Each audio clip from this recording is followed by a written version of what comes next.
Good afternoon, everyone. Today, I'm going to be presenting to you on targeting consumers in today's digital era. So the agenda for today is as follows. Firstly, we'll be talking a little bit about our brand, Canadine. We'll then move on to an overview of the global digital landscape, trends and innovations in digital beauty, and then where next for this space. So to start off with, a little bit about our brand. So for those of you who may be unfamiliar with Canadine, we are a business intelligence firm specializing in consumer markets. Our three core strengths, as you can see on this slide, are unique, robust data, trusted industry analysis and insight, which has been strengthened through the acquisition of Data Monitor Consumer, and this is combined with innovative integration and collaboration. At Canadine, we conduct a great deal of primary research, which is in the form of our consumer surveys, and this slide showcases our 2016 coverage. We conduct 3 surveys annually, and in 2016 alone, we surveyed around 50,000 respondents in 51 countries worldwide. Another really important part of our research and analysis is our TrendSights framework. So we've designed this to highlight the trends which we believe are shaping consumer behavior and innovation across FMCG. You can see that it's made up of 8 overarching megatrends, which are highlighted on the left-hand side, and then these are broken down into a further 63 trends represented by the stops on this metro-style map. Today's presentation is going to focus on the smart and connected megatrend and its impact on the beauty landscape. And you can see that this is the pink line running through the center of the map. So, the digital landscape is being driven by 2 key factors. The first is connectivity. Digital platforms, the internet and social media have resulted in a more informed, more connected consumer who's able to connect with people, products, and information at the click of a button. In turn, this has been coupled with advancements in technology. The boom in smartphones and portables such as tablets and notebooks has resulted in growing accessibility to consumer technology and also changed the way consumers live their everyday lives. From checking reviews online to Snapchatting our friends or tracking our fitness with a wearable, digital lifestyles and consumption has really changed the way that we engage with brands, live our lives, and also creates new opportunities for the beauty space. Of course, we can't talk about the digital landscape without talking about millennials. So millennials are digital natives. Having grown up with technology, they're most likely to be engaged with this space. And on this slide, we have some stats which look at this. So they are the age group most likely to be engaged with social networking, with 64% believing being active on social media to be important. They're also the most likely to purchase their beauty and grooming products online or be involved with e-commerce. So while this is still quite a small proportion of their actual retailing habits, they do engage with it a lot more than other age groups. And then finally, they're also incredibly influenced by how smart or digitally advanced a product is when making their beauty and grooming choices. So a very receptive group for this trend. So in this next section, we'll be exploring the key consumer trends and innovations in response to this changing digital landscape. We'll be exploring 3 key themes, which are hyper-image consciousness, so how digital culture is influencing consumers' perception of appearance, community influence, which is the influence of the online community on consumer purchasing decisions, and then finally tech validation, so how new technologies are changing how we approach our beauty regimens. So the first theme is hyper-image consciousness. The explosion of social media has led to limitless social interactions. Consumers no longer need to be together physically in order to interact with their friends or the wider online community. So on this slide, we have a chart which showcases consumers' who post the following on social media at least once a week or more. We can see that updates on moods and activities are highest, followed by image-based posts. Interestingly, the frequency of posting such images is highest among millennials, with almost 40% posting a selfie at least once a week or more, indicative of the high receptivity of these groups to this type of behavior. The image-based nature of social media means that consumers are more appearance conscious than ever, both on and offline. So this is evident in that around 3 in 5 consumers in Asia Pacific place high importance on their general looks and appearance in photos and images. So this can be attributed to consumers being inundated with images of perfection from their peers and wider community. We also have the ability to doctor images now through apps. So for example, we have this selfie app, which you can apply makeup to the image that you want to post. You can actually make your waist look smaller. So this is really creating quite an unrealistic perception of beauty, and also putting consumers under more pressure to look their best at all times. So how can brands capitalize on this? Well, taking a photograph has become a completely new occasion, so brands can target this need. So here we have some examples of brands approaching this. So the first one is Banilico's Prime Primer Photo Layer Powder, and it's designed to give the appearance of a polished and flawless complexion. It also absorbs moisture and conceals redness and imperfections. And then the second product is Bare Minerals Bare Pro Performance Wear Powder Foundation, and this is positioned as a photo-ready matte finish with 12-hour-long wear. So this long-lasting nature of this product really allows consumers to be very spontaneous in their taking photographs, because they'll always be prepared should that ideal selfie occasion come up. We then also have taking these editing softwares into real life, so a real-life Photoshop approach. So here we have W Lab's 3D Face Stick, and this is designed as a non-invasive way to reduce the size of the face and enhance the structure of the face. So it's a 2-product system. It has a highlighter, which is designed to accentuate certain areas of the face, such as cheekbones, and then also a shading stick, which is designed to reduce the width of the face, for example. And it also features active ingredients to promote skin health. Similarly, we also have a trend towards filter-inspired products. So really what's appealing about filters that we use on social media is because they actually can make us look more illuminated, enhance our appearance. So here we have some examples, and this is Kogen Do Mafanchi Press Powder. And this is designed to illuminate the skin and mimic a soft focus filter.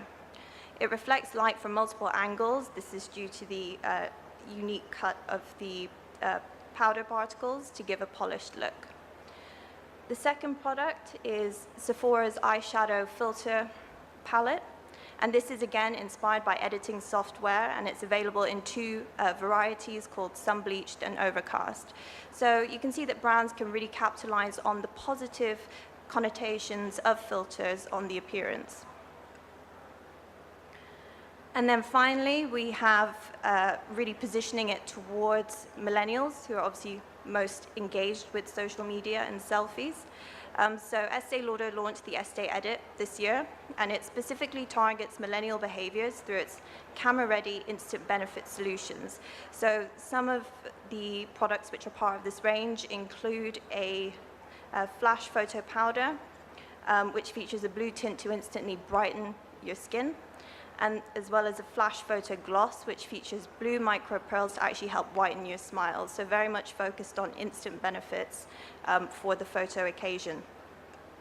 They also focus on consumer individuality, which is something that's really characteristic of the millennial generation. And also they use Kendall Jenner as ambassador for the brand, and we all know that she's very well known on social media.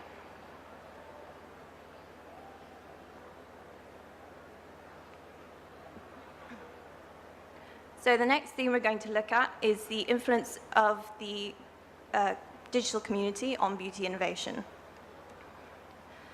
So consumers value the opinions of the online community, and we can see that 57% of consumers in Asia Pacific agree that they're actually more likely to trust blogger or user reviews over brand claims. So we know that reviews have been around for a really long time. They're nothing new, but we have seen quite a lot of popularity in beauty bloggers and beauty vloggers over the past couple of years. And this can really be attributed to a number of things.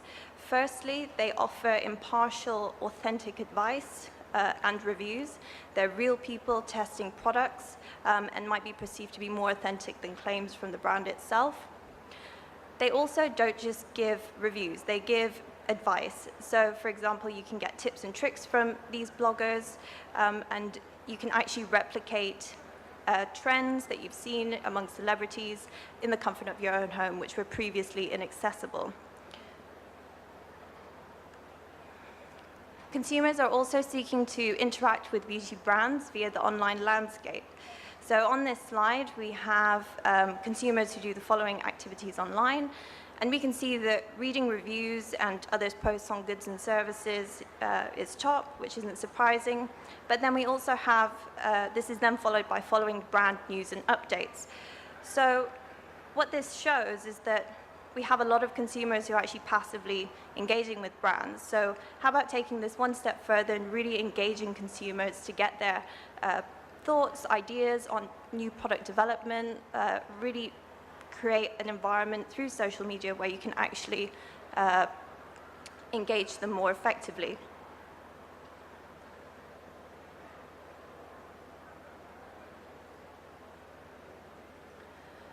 So how can brands capitalize on this online community to enhance their products? So here we have an example of Memebox, who collaborated with Pony, a South Korean vlogger, to create a range of cosmetics. She's got around about 1.8 million followers on YouTube, so very influential. And the range was actually reported to be incredibly successful, with around 20,000 units of the makeup palette being sold within the first 45 minutes of release. So really shows the power of these bloggers and the influence of their presence online.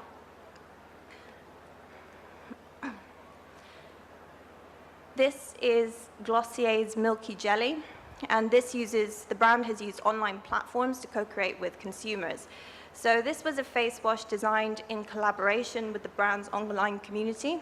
What they did was they created a post on their website. They asked their users what they wanted in their ideal face wash, from ingredients to texture to fragrance to price point. They received around about 400 comments, and these were all collated and inputted into the new product development process. So the end result is something which is actually co-created alongside the consumer and also creates a more meaningful brand and product for this audience. So the final theme that we're going to look at today is tech validation. Consumers are more demanding than ever, and they want products which are customized to meet their needs. And we can see that 44% of Asia-Pacific consumers have a more favorable perception of products which are customized or personalized. 64% find products that they have helped to create appealing. So how does this link in with the digital lifestyles that we've been exploring through this presentation? Well, we all know that electronic beauty tools such as facial skincare brushes have been around for quite some time. But how about taking that one step further and combining diagnostic tools, new technologies, and smartphone apps to allow consumers to really have a totally personalized offering, which is tech validated and also allows them to achieve optimum beauty health. High potential does exist for digital tools in beauty, and if we look on this slide, it shows what consumers are currently using smart tools or digital tools for. So we can see that currently they're using it for exercise and fitness, health, and also for managing personal finances. However, if we look to the future and to what consumers would consider using them for in future, we can see that personal care and beauty issues rank within the top 5. So this is definitely an area for consideration going forward. So just some examples of this. We have some examples of wearable technology here. So the first product is the Mappo, and this is a connected beauty mask which measures skin moisture through a 1-minute skin checkup. It's also connected to a companion app which is designed to track hydration and also to advise on specific products which might be best aligned to the needs of the consumer wearing it. The second product is L'Oreal's My UV patch, and this is positioned as a stretchable electronic which changes color to show levels of sun exposure. It's smartphone connected and alerts the user as to when to apply more SPF. In terms of diagnostic tools, this is the Wayskin, which is a South Korean brand, and it's a smart device which is designed to improve users' skincare regimen and track daily skin health. Users can measure skin hydration in real time. They can also find out levels of UV and environmental factors that they've been exposed to. It's connected to smartphones, so the app actually gives the user personalized advice in terms of what they need to do to improve their skin health. So, for example, a personalized water intake guide, depending on the results of the tool. And then finally, we have customized formulas. So this is Romy Paris's Figure, and this is positioned as an at-home beauty assistant, which uses capsule technology to target skin issues such as pollution, lack of sleep, cold weather, and signs of aging. So how it works is you take a capsule which is specifically designed for how your skin has reacted or how your skin is that day. So for example, if you've been exposed to the sun, then you can actually take a specific capsule designed at repairing from UV exposure and put it into a base formula which creates a single serve dose of your skincare product. So what's the future for digital beauty? So 3D printing is something which we've been talking about for quite some time, but it's definitely emerging, and opportunities do exist to combine customization with emerging 3D technologies for both manufacturing, but also allowing consumers to take the control over their production of beauty products and make them at home. Targeting tech stress, so we're already seeing ingredients emerging which target the blue light emanated from digital tools such as screens or mobile phones and televisions. So this is definitely something which could gain a lot of traction, particularly given the interest in targeting environmental aggressors. And then finally, something of a counter trend to this, to digital lifestyles or digital consumption beauty. So there's already, given the level of integration of technology in day-to-day life, there's actually a portion of consumers who are turning off. They're switching off their Facebook, they're getting mobile phones which are just call and text, they're not smartphones. So potentially consumers could end up, or a portion of consumers could end up issuing products which are aligned to more digital approaches. Thank you very much for listening. If you have any questions, I'll be around for a few minutes after the presentation, so please do feel free to come and see me.